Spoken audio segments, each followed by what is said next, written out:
What happens when absolute vengeance backfires? Princess Beatrice was dragged to the altar, drowning in public shame, forced to wed a duke whose only vow was to destroy her. He sought to make her a laughingstock. Instead, he found himself on his knees, begging for a single touch. If you were to search the private diaries of London's high society in the bitter winter of 1884, you would find pages dripping with the same scandalous obsession, the fall of Princess Beatrice of Avington. It was the kind of disgrace that didn't just ruin a reputation, it erased a legacy. To the public, Beatrice was a monster in a silk bodice. Just months prior, she had been the glittering jewel of the European courts, known for her sharp intellect and striking sapphire eyes. But then came the night of the Black Doves, a bundle of highly classified military routes, documents explicitly mapping the Royal Navy's vulnerable supply lines, were intercepted en route to the Russian Empire. The letters bore Beatrice's personal wax seal. More damning still, they were found in the carriage of her closest confidant. Overnight, the beloved princess became the traitor of Mayfair. Her fiancé, the cowardly Lord Thomas Seymour, publicly broke their engagement and fled to Paris, leaving her to face the wolves. Her father, desperate to save his own throne from a revolution spurred by the treasonous scandal, did the unthinkable. He officially stripped Beatrice of her royal prefix, declared her a ward of the state, and banished her to England. But banishment was not enough for the Duke of Pembroke. Alistair Rothschild, the Duke of Pembroke, was a man carved from cold marble and military discipline. A fiercely decorated war hero, Alistair was also the older brother of Captain Henry Rothschild, a young naval officer who had died at sea just weeks after the leaked documents had reached foreign hands. To Alistair, Beatrice was not merely a political scapegoat. She was the murderer of his blood. When the Avington crown sought a quiet, permanent exile for Beatrice, Alistair stepped out of the shadows of the House of Lords. He did not offer mercy. He offered a transaction. He would absorb the massive debts her father had accrued during the war, and in exchange, Beatrice would become his wife. High society gasped. A duke marrying a disgraced, title-stripped princess. It was social suicide. But Alistair's motive was not matrimony. It was an elaborate, lifelong execution. He wanted her in his home, so he could make her suffer every single day for the rest of her life. The wedding at St. George's, Hanover Square, was a spectacle of cruelty. There were no flowers, no choruses, no jubilant crowds. The pews were packed with the aristocracy of England, the Fitzroys, the Seymours, the Hastings, who attended not to celebrate, but to spectate a funeral of pride. Beatrice was forced to walk down the aisle entirely alone. By Alistair's strict, humiliating decree, she was forbidden from wearing white. Instead, she was draped in a severe charcoal-grey mourning gown. Whispers hissed through the cavernous church like venomous snakes. Look at her. Not an ounce of shame. The Russian whore. Through it all, Beatrice kept her chin raised. She did not weep. She did not tremble. As she reached the altar, she looked up into the striking, stormy grey eyes of the Duke. Alistair's jaw was clenched so tight it looked ready to fracture. When the Archbishop prompted the vows, Alistair's voice was like grinding ice. When it was time for the ring, he did not gently slide the ancestral Pembroke diamond onto her finger. Instead, he shoved a plain, heavy iron band onto her hand, a ring meant for a prisoner, not a duchess. "You may kiss the bride," the Archbishop whispered nervously. Alistair leaned in, his imposing frame casting a dark shadow over her. His lips brushed the shell of her ear, bypassing her mouth entirely. "Welcome to your hell, traitor," he murmured, his breath hot and laced with venom. "I will break you until you curse the day you were born." Beatrice didn't flinch. She turned her head, her lips inches from his rigid jawline. "You may try, your grace," she whispered back, her voice startlingly steady. "But you will find, I do not break easily." Pembroke Manor in Yorkshire was a sprawling Gothic fortress, surrounded by jagged cliffs and moors that howled with the wind. It was not a home, it was a fortress, and for Beatrice it was designed to be a tomb. Upon their arrival, Alistair immediately established the rules of her imprisonment. She was denied access to the main living quarters, the grand library, and the drawing rooms. Instead, she was banished to the East Wing, a notoriously draughty, unheated corridor where disgraced servants were historically sent to freeze. Her wardrobe was stripped of silks and velvets, replaced with coarse wools. Alistair instructed the staff, led by the iron-willed housekeeper, Mrs. Croft, to treat Beatrice not as the Duchess of Pembroke, but as a lower-class servant. She was to take her meals in her room, alone, eating whatever scraps the kitchen deemed sufficient. Alistair waited for the tears. He waited for the pleas for forgiveness, for the moment the pampered princess would crawl to his study and beg for a warm fire and a piece of fresh bread. A week passed. Then a month. The begging never came. Instead of wilting in the damp cold, Beatrice survived with infuriating dignity. She woke at dawn, using the freezing water in her basin to wash without complaint. When she was given mending tasks meant to demean her, she completed them with flawless precision. She spoke to the cruel servants with unsettling politeness, never raising her voice, never showing a crack in her armor. Her quiet resilience began to unnerve the estate.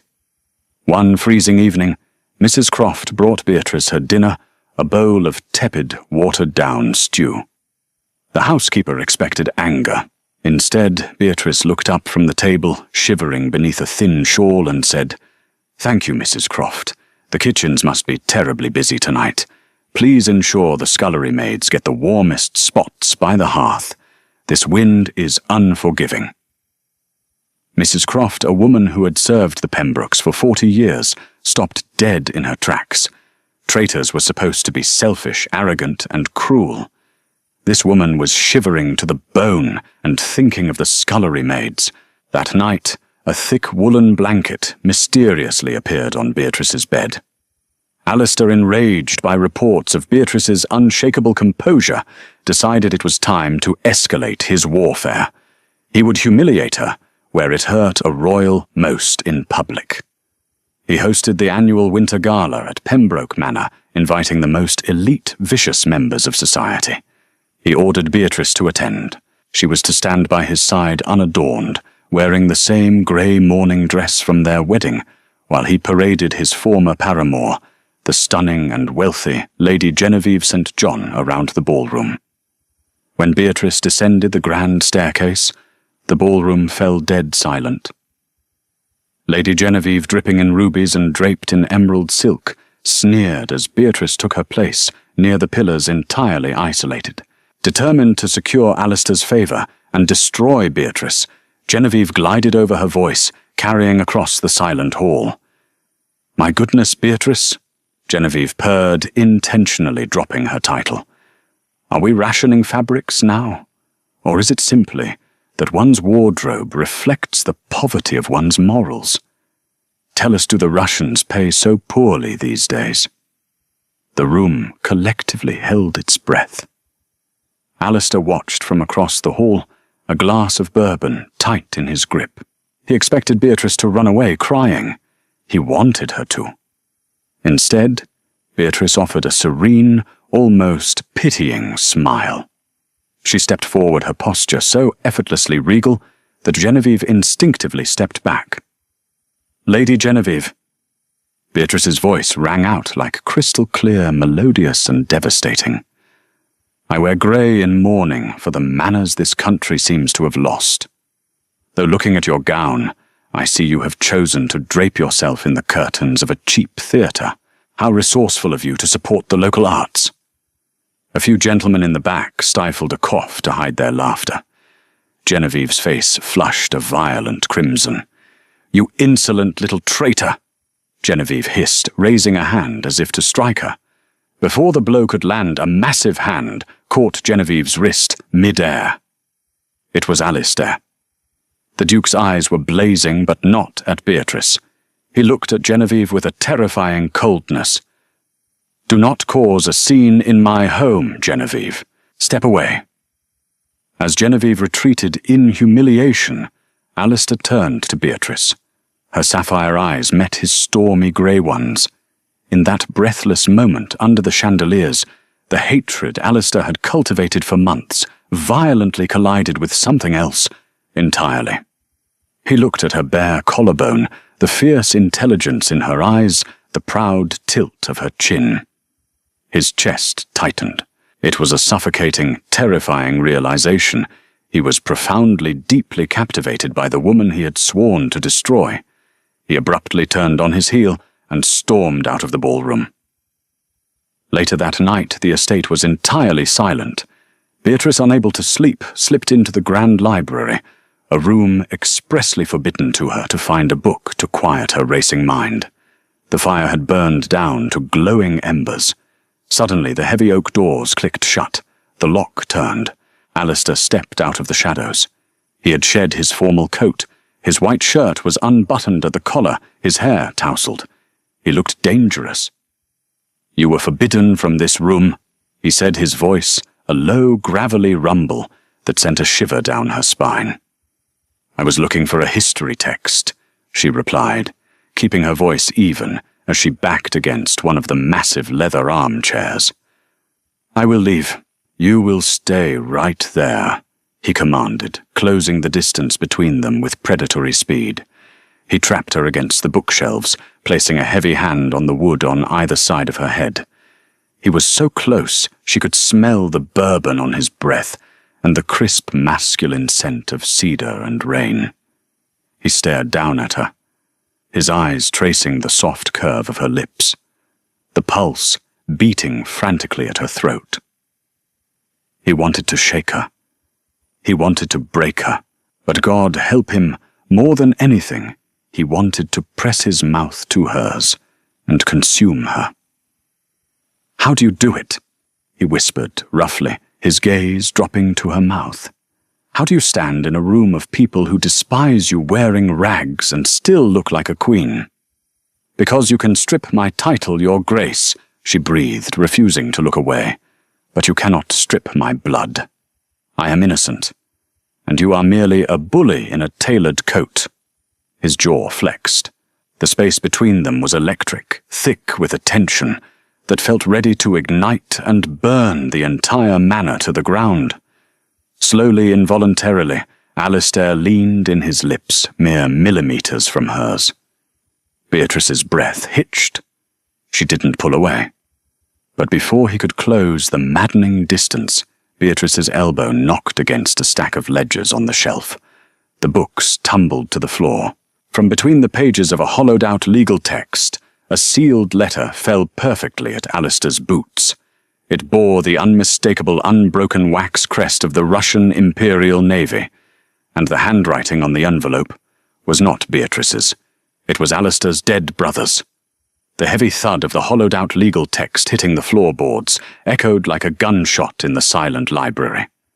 Alistair stared down at the crisp parchment that had slipped from its hiding place.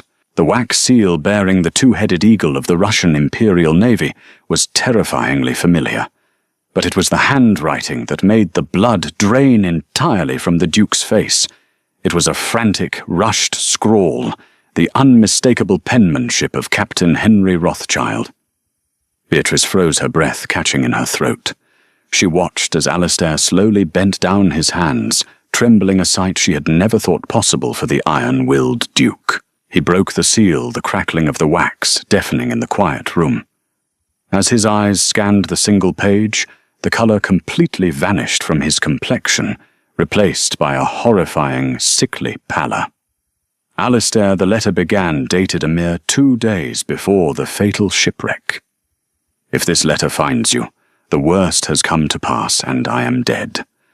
I have uncovered a treason so vile it threatens the very crown, but I cannot trust the Admiralty. The leaked naval routes were not the work of Princess Beatrice. I found the original copied drafts hidden in the private desk of Lord Thomas Seymour.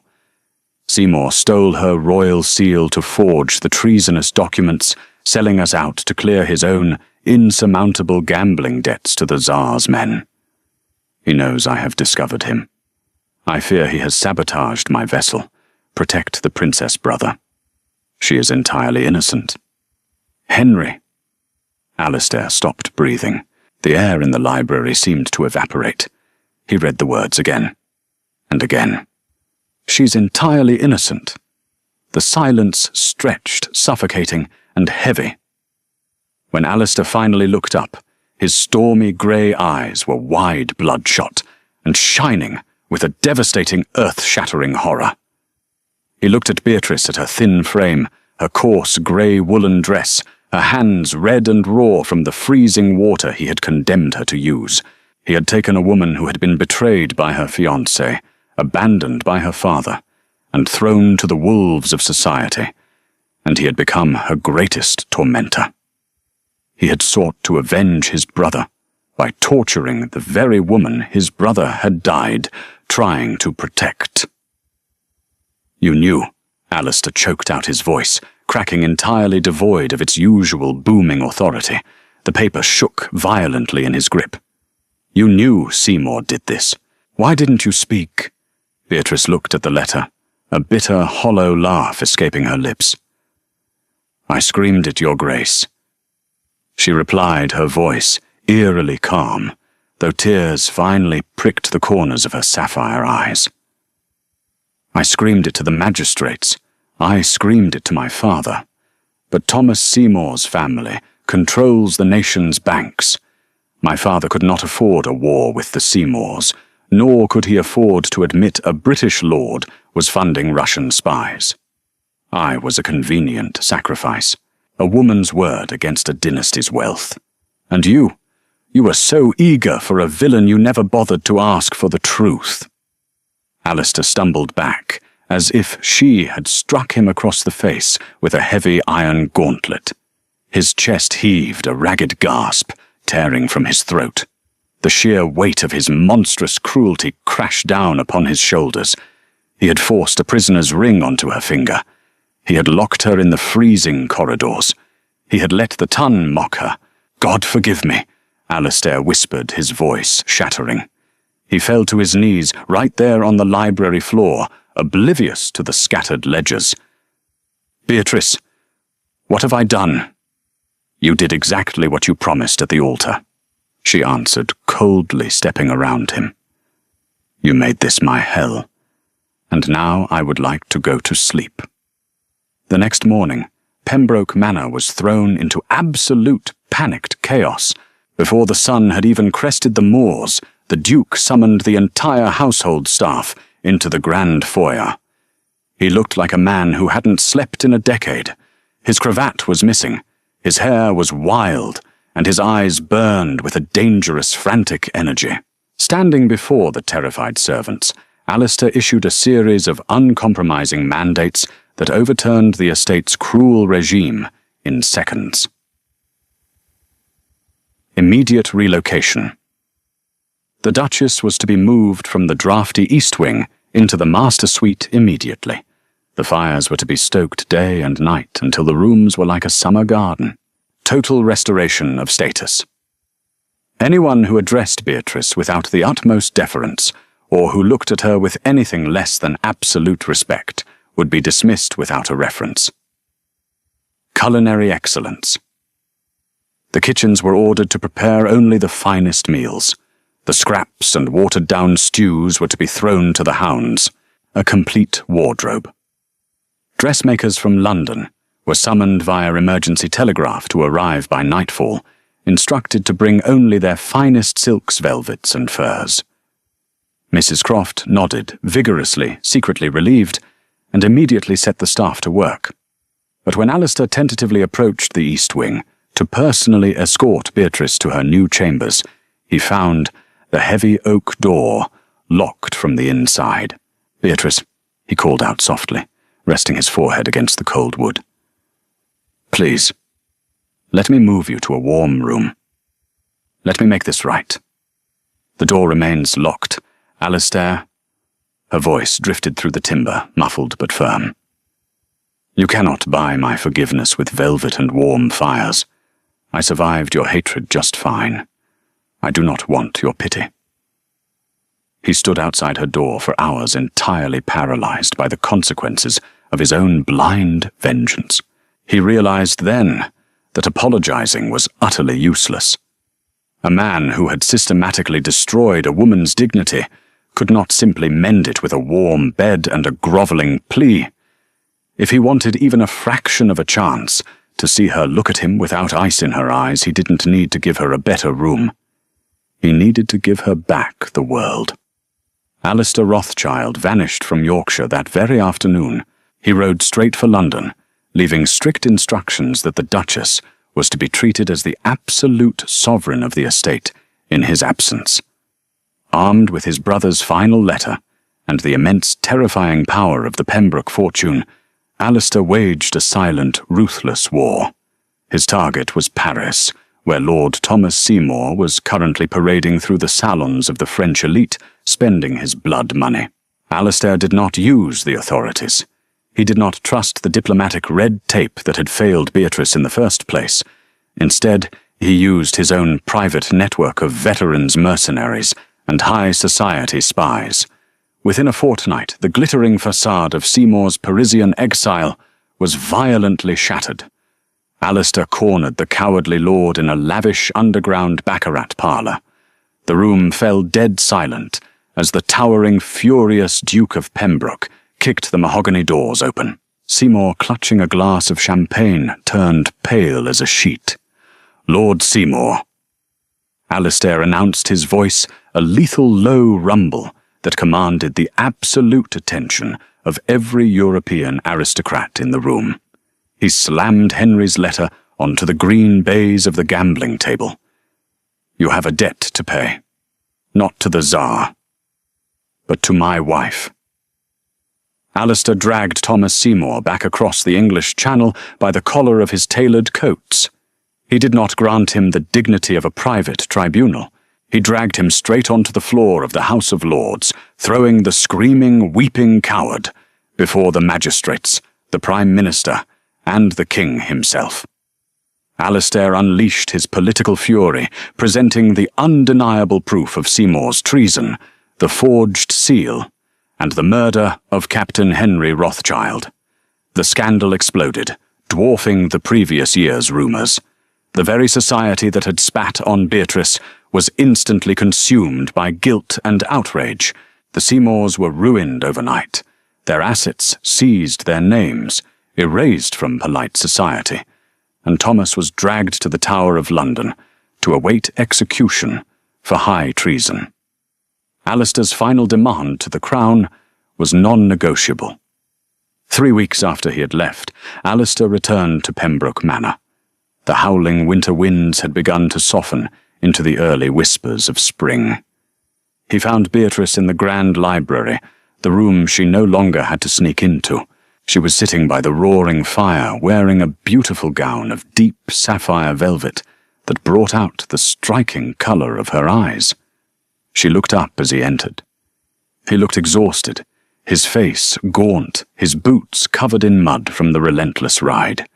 He walked slowly toward her, pulling 2 thick, wax-sealed parchment documents from his leather satchel. He placed them gently on the small table beside her. "What is this?" she asked, her voice guarded, though her eyes betrayed a flicker of curiosity. "The first," Alistair rasped, his voice rough from travel and exhaustion, "is a royal decree from your father and the king. Lord Thomas Seymour has been convicted of treason and the murder of my brother. Your name has been completely cleared. Your royal title is reinstated. The public knows the truth. You are no longer the traitor of Mayfair Beatrice. You are a princess of the realm." Beatrice stared at the document, her hands trembling as she traced the official royal seal. A tear slipped down her cheek, a year of suffocating shame and isolation finally washing away. "And the second," she whispered, pointing to the other document. Alistair swallowed hard, his throat tight with a sorrow so profound it physically ached. Those are annulment papers already signed by the Archbishop and myself. They state our marriage was never consummated, and entered into under false pretenses. You are completely free, Beatrice. You have your name, your title, and your life back. My carriage is waiting outside to take you back to London, to your true life. You never have to look at my face again. Beatrice looked at the annulment papers, and then up at the towering, formidable Duke, who had once promised to be her hell. He was standing before her, utterly defeated, waiting for her to walk out the door and leave him in the ruins of his own making. She slowly stood up, the velvet of her gown pooling around her. You went to Paris. You tore down the house of Seymour. You threatened the king's magistrates. I would have burned down the entire continent if it meant giving you back what I helped steal from you, Alistair replied fiercely. Beatrice stepped closer to him. You give me my freedom, yet you do not ask me to stay. Alistair's rigid composure finally broke. The proud, unyielding war hero sank to his knees before her. It was a breathtaking surrender. He reached out his large, trembling hands, gently grasping the edges of her skirts, terrified to actually touch her skin. He looked up at her, his stormy grey eyes, entirely, completely stripped of their armour, laid bare in absolute worship and desperate longing. How can I ask you to stay when I have given you nothing but agony? Alistair begged, his voice, breaking tears finally spilling over his dark lashes. I have hated you. I have tortured you. And in return, you showed me more grace and courage than any soldier I have ever commanded. I am entirely helplessly in love with you, Beatrice. It is a torment far worse than anything I inflicted upon you because I know I do not deserve you. He bowed his head, his forehead resting lightly against her velvet-clad knees. I will let you go. I will watch you walk away. But God help me, Beatrice. I am begging you. Do not leave me. Stay. Let me spend the rest of my miserable life proving that I can be a husband worthy of your fierce heart. Please, just one chance, just one kiss to let me know I haven't entirely destroyed my only chance at heaven. The library was silent, save for the crackling of the fire. Beatrice looked down at the man who had terrified high society weeping at her feet. She remembered the way he had stepped between her and Genevieve. She remembered the fire in his eyes when he promised to clear her name. Her father had sacrificed her to save a political alliance. Her fiancé had framed her to save his own neck. But Alistair Rothschild had gone to war against the entire world to give her back her honour. Slowly Beatrice reached down, her delicate fingers tangled into his thick, dark hair. Alistair gasped at the gentle touch, his head snapping up to look at her. You were a very cruel jailer, Your Grace. Beatrice whispered, a small, genuine smile finally breaking across her lips. But it seems you make a remarkably effective champion. She tugged him upward. Alistair rose, his heart hammering violently against his ribs, not daring to believe what was happening. She stood on her tiptoes, her hands sliding up his broad chest, coming to rest against his jaw. Tear up the annulment papers, Alistair, she murmured, her lips mere inches from his. I am already exactly where I wish to be. A heavy shuddering groan tore from Alistair's chest. He wrapped his arms around her waist, pulling her flush against his body, as if terrified she might vanish into smoke. He brought his mouth down upon hers, kissing her not with the coldness of a tyrant, but with the desperate, burning devotion of a man who had just been saved from the gallows. It was a kiss of profound apology, of scorching passion, and of a brand new vow, one that would never, ever be broken. The Duke had sought a prisoner, but in the end, it was he who had been entirely captivated by the disgraced princess. Did Princess Beatrice's fierce resilience and the Duke's desperate redemption leave you breathless if you loved this epic tale of betrayal, undeniable chemistry, and satisfying vengeance? Hit that like button and share this story with your fellow romance drama lovers. Don't forget to subscribe to our channel and click the notification bell so you never miss out on our thrilling historical sagas. Tell us in the comments, would you have forgiven the Duke? See you next time.